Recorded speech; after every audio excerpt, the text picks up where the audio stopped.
Middle education की एक धमाकेदार वीडियो में आपका स्वागत है। ये वीडियो बहुत ज़्यादा इंपॉर्टेंट है आप सभी बच्चों के लिए।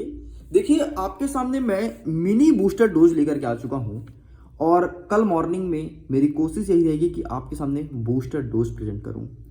सबसे पहले बड़े इत्मीनान से इस वीडियो को बहुत अच्छे से देख लीजिएगा। इसमें जितने भी क्वेश्चन हैं अच्छे से प्रिपेयर कर लीजिएगा। डेफिनेटली एग्जाम में बहुत अच्छा स्कोर गेन करोगे, क्योंकि पूरे सेलेक्टेड क्वेश्चन लेकर के आ गया हूँ जो एग्जाम में आता है। अच्छे से कर लेना, टॉप करना होगा तो तुम्हारे मुट्ठी में होगा कल का पूरा पेपर।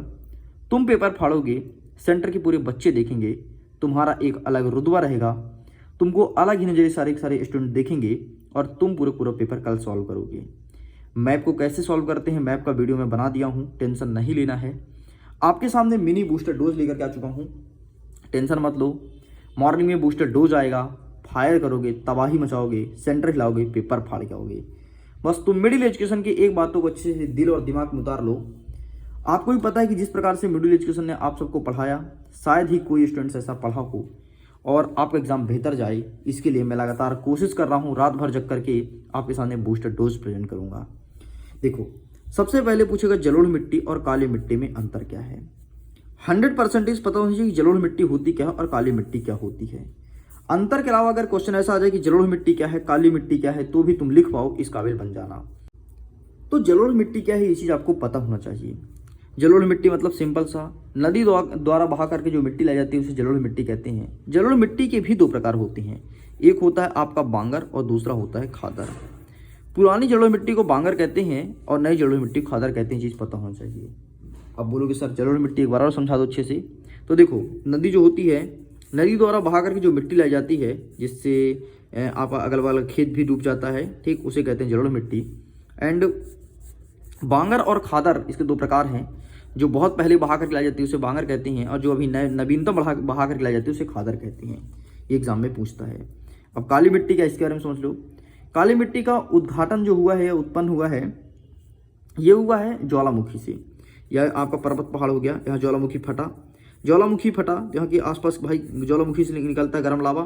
तो गर्म लावा है तो मिट्टी हो गई पूरी गर्म होने कारण मिट्टी पड़ गई काली, इसलिए इसका नाम पड़ा काली मिट्टी।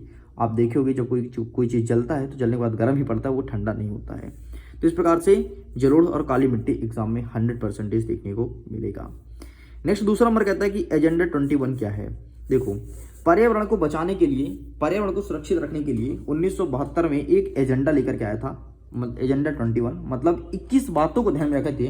पूरे विश्व भर के लोग मीटिंग किए थे और बोले थे इन 21 बातों को ध्यान में रखना है अपने पर्यावरण को बचाने के लिए। यही कहलाता है एजेंडा 21। 21 नाम इसलिए पड़ा क्योंकि 21 बातें थी इसमें। जैसे इसमें था कि हमें पेड़ पौधे नहीं काटना है, वन्य जीव का संरक्षण करना है, ठीक है, और जो विलुप्त हुए हैं उन्हें बचाना है। इस प्रकार से एजेंडा 21 का मुख्य उद्देश्य था। नेक्स्ट कहते हैं वायु प्रदूषण को नियंत्रित करने के उपाय क्या होता है। प्रदूषण से संबंधित एक प्रश्न आएगा, चाहे वो आपका वायु प्रदूषण हो, जल प्रदूषण हो या ध्वनि प्रदूषण। ज़्यादातर इंपॉर्टेंट जल प्रदूषण है, लेकिन जल तो आपके पेपर में कवर कर लिया गया था, इसलिए वायु रह गया था, उसको मैं बता देता हूँ। वायु प्रदूषण को नियंत्रित करने के उपाय मतलब वायु प्रदूषण ना हो, इसको रोकने के लिए क्या करना चाहिए। तो सबसे पहले व्यक्ति को अधिक से अधिक पेड़ लगाना चाहिए ताकि वायु प्रदूषण ना हो। पटाखे या फिर जैसे औद्योगिक से निकलता है जो धुआं, उनको ऐसा कम करना चाहिए, फिर उनके धुआं को डायरेक्टली खुले आसमान में नहीं छोड़ना चाहिए, ठीक। आप इसके लिए सिंपल सा एक ऊपर ढक्कन लगा करके उस धुएं को रोक सकते हैं, स्लो कर सकते हैं, ताकि डायरेक्टली इन्वायरमेंट न जाए, उसके जितने कार्बन है वो एकत्रित हो सकें। तो वायु प्रदूषण के कौन कौन से उपाय हो सकते हैं, इसको प्लीज़ आप गूगल करके एंड स्वयं भी पढ़ लेना। बाकी मेरा काम है समझाना, मैं समझा देता हूँ। नेक्स्ट कहता है रूढ़िवादी, उदारवादी और निरंकुशवाद क्या है। सबसे पहले रूढ़िवाद, उदारवाद और निरंकुशवाद नहीं, बल्कि यहाँ पर रूढ़िवाद, उदारवाद, निरंकुशवाद, ठीक है, सही है। तो रूढ़िवाद मतलब होता है कि ऐसी विचारधारा जो प्राचीन काल से चली आ रही है उसे कहेंगे रूढ़िवादी विचारधारा, ठीक है, और ये लगातार चली आती है, एक पीढ़ी से दूसरी पीढ़ी में स्थानांतरित भी होती है, इसे कहते हैं रूढ़िवादी विचारधारा। इनमें उदारवाद की बात करूँ तो उदारवाद मतलब बहुत न्यूट्रल व्यक्ति, किसी से कोई दिक्कत नहीं, जो जैसा बोले सब में ठीक, कोई दिक्कत नहीं। निरंकुशवाद मतलब अपना शासन चलाना, किसी की बात ना सुनना, इसे कहेंगे निरंकुशवाद। नेक्स्ट कहता है आपका साइमन कमीशन पर टिप्पणी लिखिए। देखिए, साइमन कमीशन भारत क्यों आया था, इस पर टिप्पणी पूछा जाएगा परीक्षा में, इसलिए आपको अच्छे से तय करना है। आर्थिक विकास और राष्ट्रीय विकास में अंतर लिखिए। देखिए, जब भी आर्थिक की बात करें तो आर्थिक मतलब होता है पैसे दाम। अगर पैसे दाम आप अच्छा खासा कमा रहे हो तो आपका विकास हो रहा है, इसे कहते हैं आर्थिक विकास। लेकिन यदि मैं राष्ट्रीय विकास की बात करता हूँ तो राष्ट्रीय विकास मतलब होता है कि अगर आपकी आमदनी में वृद्धि होगी तो राष्ट्र का विकास होगा, इसे कहेंगे राष्ट्रीय विकास। इसे अच्छे से प्रिपेयर कर लीजिएगा, एग्जाम में देखने को मिलेगा। नेक्स्ट कहते हैं संसाधन किसे कहते हैं। ये एग्जाम पॉइंट ऑफ व्यू से बहुत ज़्यादा इंपॉर्टेंट नहीं है, लेकिन बेसिक क्वेश्चन है, 1 नंबर का प्रश्न यहाँ से बनेगा। संसाधन मतलब सिंपल सा यही होता है कि जिसका व्यक्ति उपभोग करता है, जिसका उपयोग करता है, उसे संसाधन कहते हैं। ठीक है, संसाधन व्यक्ति का वो सभी चीज़ें बन जाती है जिसका व्यक्ति जब समय पर उसका उपयोग करता है। जैसे अभी आप देख रहे हैं यहाँ पर आपके सामने कॉपी है, कॉपी पर पेन से लिखा गया है एंड मैं हाथ में जो लिया हूँ पेंसिल है। तो ये तीनों संसाधन हो गए, इनका यूज़ करके और मैं आपके सामने वीडियो शूट कर रहा हूँ। मोबाइल फ़ोन भी आपका संसाधन ही आएगा। संसाधन मतलब हम डिफाइन करेंगे कि व्यक्ति जिसका उपयोग करता है अपने आवश्यकता के अनुसार वो उसका संसाधन बन जाता है। जैसे अगर मुझे जिस चीज़ की यूज़ नहीं है वो संसाधन नहीं बनेगा। जैसे अभी एट प्रेजेंट मुझे कार की यूज़ नहीं है तो मेरे पास कार नहीं है, तो कार मेरे लिए एक संसाधन नहीं है। ठीक है, मेरे लिए संसाधन नहीं, बाकी है तो संसाधन, इस चीज़ को ध्यान रखिएगा। नेक्स्ट कहता है 8वां नंबर, अग्नेय तथा कार्यांतरित चट्टानों में खनिज का निर्माण कैसे होता है। मतलब खनिज कैसे बनता है, ये चीज़ पूछा गया है। तो अग्नेय मतलब होता है कि बहुत दिनों से जो चट्टानें दब गई है और चट्टान के अंदर ही अंदर कोई ना कोई ज्वालामुखी आया था, गर्म एकदम चट्टानें दबी थी, उसे कहते हैं अग्नेय चट्टान।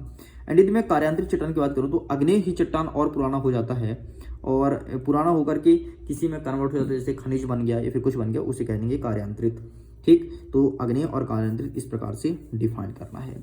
आगे बढ़ते नेक्स्ट कहता है 9वां नंबर, सत्याग्रह क्या है समझाइए। सत्याग्रह क्या है समझाइए, ये आपके एग्जाम में देखने को मिलेगा। ठीक है, और गांधी जी ने इसे चलाया था। नेक्स्ट कहता है महामंदी के कारणों की व्याख्या कीजिए। ऐसे कौन कौन से कारण हैं जिसके कारण महामंदी आती है। तो महामंदी आने का एक मुख्य कारण हो सकता है कि महंगाई में अत्यधिक वृद्धि हो जाए, तो जनसंख्या में अत्यधिक वृद्धि हो जाती है, इस कारण से महामंदी देखने को मिलती है। आपके एग्जाम में ये देखने को मिलेगा। आगे बढ़ते नेक्स्ट कहता है कि संघीय सरकार क्या है। संघीय सरकार मतलब होता है कि संघ का सरकार, मतलब जहाँ पर केंद्र का शासन हो उसे कहते हैं संघीय सरकार। ये एग्जाम में देखने को मिलेगा, संघीय सरकार। इसे आपको अच्छे से प्रिपेयर करना है, इस चीज़ को ध्यान रखिएगा। ठीक है, संघीय सरकार मतलब केंद्र की सरकार, जिसका एकमात्र स्वामित्व हो केंद्र पर, उसे कहते हैं संघीय सरकार।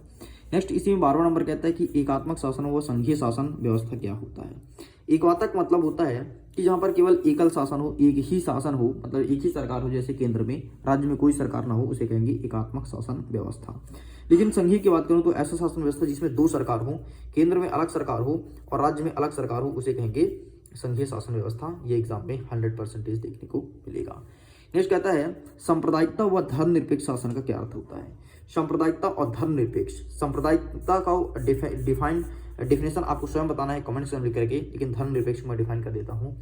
धर्मनिरपेक्ष का मतलब होता है कि ऐसा कोई राज्य, ऐसा कोई देश जो कि किसी धर्म जाति या विशेष को बढ़ावा नहीं देता हो, उसे कहते हैं धर्मनिरपेक्ष। और हमारा हिंदुस्तान एक धर्मनिरपेक्ष राज्य है, ऐसा कहने में आता है, बाकी सच्चाई ये नहीं है। सच्चाई ये है कि हमारा भारत देश अलग अलग धर्म विशेष को बढ़ावा देता है।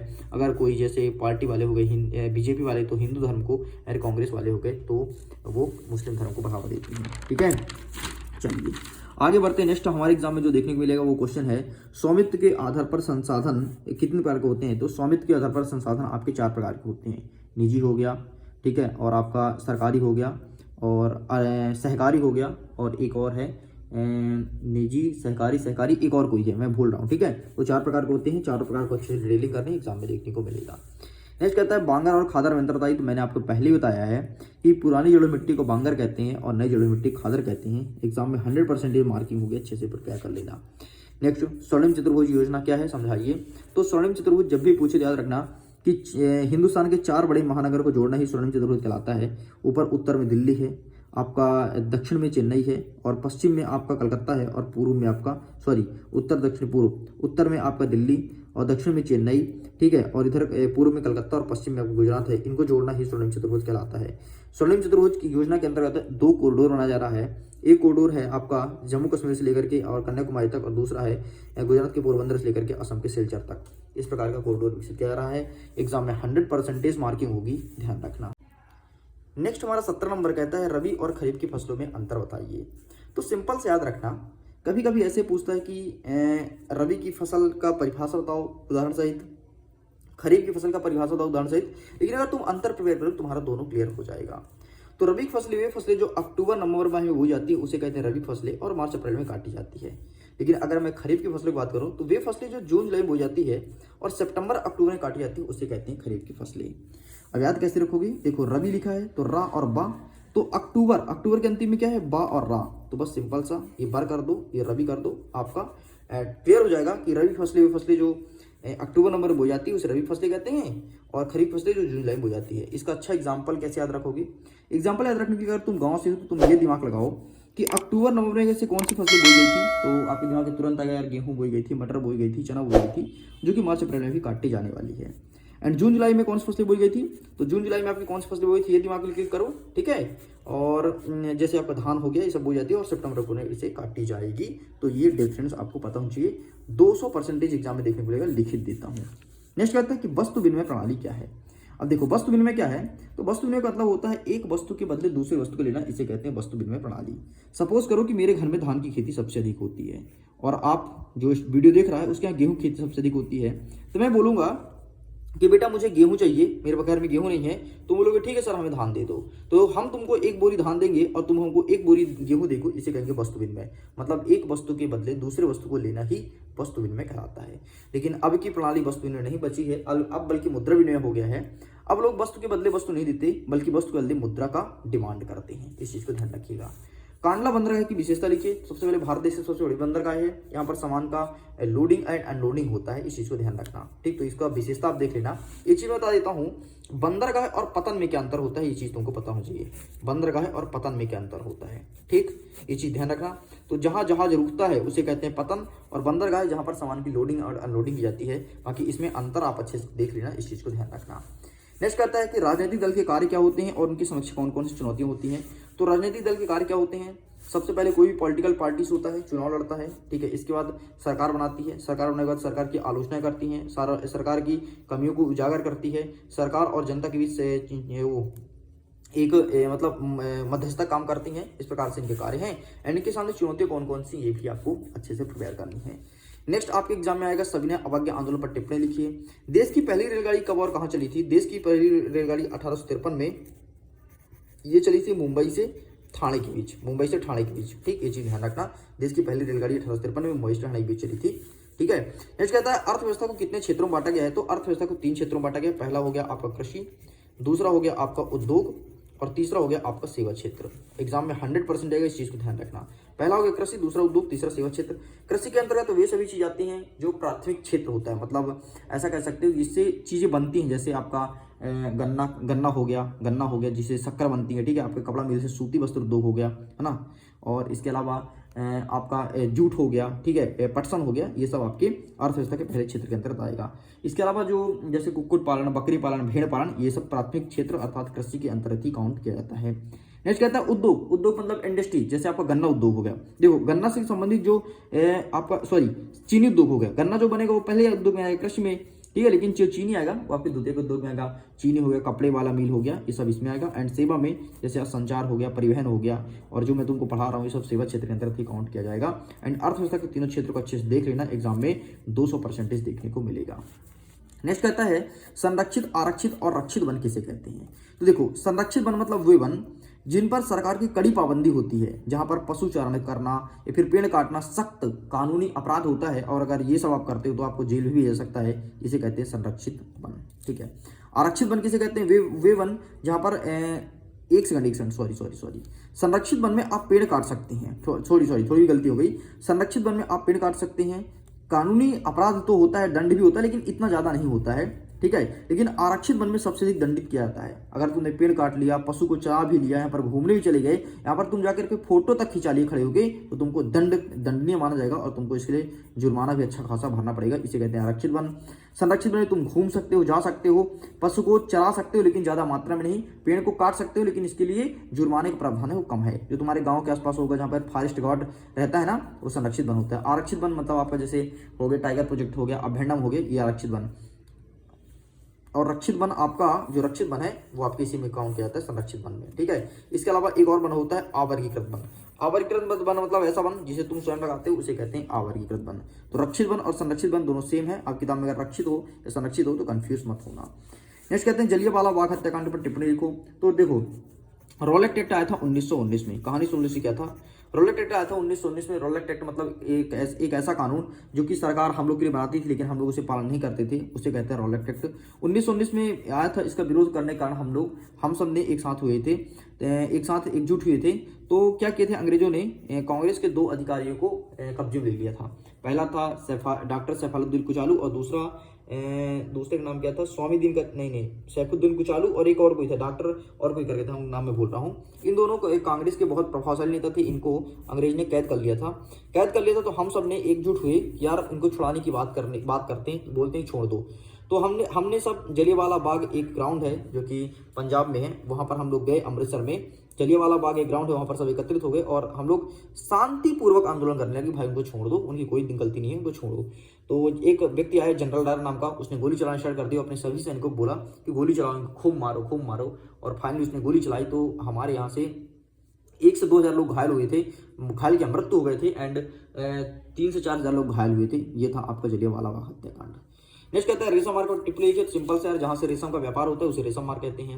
नेक्स्ट एग्जाम में आएगा निजीकरण, उदारीकरण एंड वैश्वीकरण, क्या जिसे कहते हैं LPG। ठीक है, LPG, लिबराइजेशन, प्राइवेटाइजेशन, ग्लोबलाइजेशन। निजीकरण मतलब होता है हर एक चीज को प्राइवेट करना, जैसे मोदी जी कर रहे हैं। उदारीकरण मतलब होता है कि उदार बनना, कोई भी चीज को व्यक्ति को दे देना और विदेश में व्यापार स्थापित करना, ये उदारीकरण कराएगा। एंड वैश्वीकरण मतलब होता है कि पहले तो हमारा व्यापार हमारे देश तक होता था, लेकिन अब विश्व के अलग अलग देशों तक होगा, इसे कहेंगे वैश्वीकरण। नेक्स्ट कहता है गठबंधन सरकार किसे कहते हैं, तो सिंपल सा, सरकार बनाने के लिए जब कोई बहुमत पार्टी अपनी सीट को पूरा नहीं कर पाती तो उसे कहते हैं गठबंधन। और गठबंधन करके ही लोग सरकार बना सकते हैं। ठीक है, देखो समझो जरा कैसे, हमारी विधानसभा में 230 सीटें हैं और हमें सरकार बनाने के लिए 2/3 बहुमत चाहिए। ठीक है, 2/3 बहुमत चाहिए, मतलब यहाँ पर चाहिए 115 से एक अधिक, मतलब 116 सीट चाहिए। अब 116 सीट अगर हम प्राप्त नहीं कर पाते हैं, ठीक है, तो हमें गठबंधन करना पड़ेगा, मतलब 2 से 3 पार्टी मिलकर के और एक ऐसा गठबंधित कर ले ताकि एक सरकार बना सके, उसे कहेंगे गठबंधन का सरकार। और गठबंधन सरकार में कई सारी पार्टियां का योगदान होता है। ठीक है, अगर हमारी सीट पूरा नहीं होती तो हम गठबंधन लेते हैं, सीट पूरी जाती तो कोई बात ही नहीं। ठीक है, इस चीज को ध्यान रखिएगा। नेक्स्ट कहता है भारत की भाषाई विविधता बताइए, तो आपको पता है कि हमारे भारत देश में अलग अलग भाषाई और अलग अलग विविधता के लोग रहते हैं। ठीक है, तमिल, तेलुगु, कन्नड़, मलयालम। ठीक, हमारे हिंदुस्तान में 22 भाषा के लोग रहते हैं जो कि संविधान में मान्यता प्राप्त है। वैसे हमारे हिंदुस्तान में 134 भाषा बोली जाती है, इस चीज़ को ध्यान रखिएगा। तो भाषाई विविधता तो हमें हर क्षेत्र में अलग अलग देखने को मिलता है। एग्जाम में मात्र 30 प्रश्न आपको मिनी बूस्टर डोज में प्रिपेयर करना है, अभी से प्रिपेयर कर लेना। एग्जाम में टॉप करना चाहते हो तो डेफिनेटली एग्जाम में अच्छे स्कोर होंगे। और अगर आपने मेरे द्वारा प्रोवाइड कराया हो set number A, set number B and set number A को अच्छे से प्रिपेयर किया है तो डेफिनेटली एग्जाम में अच्छे स्कोर गेन करेंगे। तो ये है आपके वीडियो गेंड, मैं वीडियो गेंड करता हूँ। जल्दी मिलेंगे अब आपके साथ एक बूस्टर डोज साथ और क्वेश्चंस को कवर करेंगे, समझने का प्रयास करेंगे। अगर मिनी बूस्टर डोज में कोई कमी रह गई हो या फिर कोई चीज अच्छे समझ में ना आया हो तो कमेंट सेक्शन में लिख दो, ताकि कल एग्जाम है और मैं बूस्टर डोज में वो भी कवर कर पाऊँ। वीडियो गेंड करता हूँ, एग्जाम के लिए ऑल द बेस्ट। इसके पीडीएफ को डाउनलोड कर सकते हैं, थोड़ी देर बाद आपको पीडीएफ प्रोवाइड करा दिया जाएगा। लिंक डिस्क्रिप्शन बॉक्स में चेकआउट कीजिए और पूरा पीडीएफ को डाउनलोड कीजिए। Okay, bye bye.